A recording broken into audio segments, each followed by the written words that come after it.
Lancée en 2012, la Zoé a déjà séduit 150 000 clients à travers le monde. Et elle a surtout permis à Renault de s'imposer comme leader de la voiture électrique en Europe. Nous découvrons aujourd'hui cette nouvelle génération avec 3 points que nous voulions vous montrer.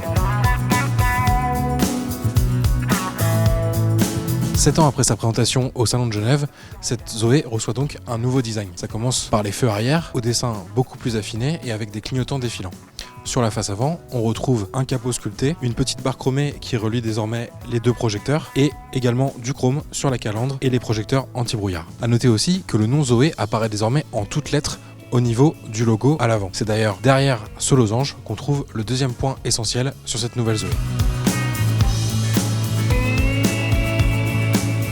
Son nouveau port de charge combo lui permet en effet d'accepter une charge jusqu'à 50 kW, de quoi récupérer environ 150 km en 30 minutes. Un gros plus sur les trajets longue distance qui seront davantage à sa portée avec sa nouvelle batterie 52 kWh qui lui offre une autonomie d'environ 390 km. On retrouve également un nouveau moteur électrique délivrant une puissance de 100 kW, soit environ 130 chevaux. Mais comme sur la dernière Clio, c'est avant tout à l'intérieur que la Zoé fait un grand bond en avant.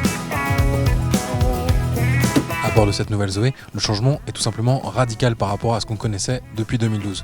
En effet, le véhicule reçoit la nouvelle planche de bord inaugurée par la Clio avec sa grande tablette tactile centrale de 9,3 pouces et un écran numérique juste derrière le volant. Autre nouveauté importante à souligner, au niveau du levier de vitesse.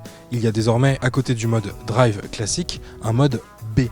Donc en fait, ce mode permet de limiter au maximum l'usage du frein avec en fait une régénération de la batterie au freinage qui va être décuplée et donc on n'a plus qu'à retirer son pied de l'accélérateur et la voiture va pouvoir ralentir suffisamment jusqu'à l'arrêt. Dernier clin d'œil amusant à souligner sur cette Zoé qui joue à fond la carte de la petite voiture écolo, ces nouveaux tissus qui sont en fait issus de l'économie circulaire. Il s'agit en effet de 80% de ceintures de sécurité recyclées et de bouteilles en plastique. Reste à connaître les tarifs de cette nouvelle Zoé qui n'ont pas encore été communiqués.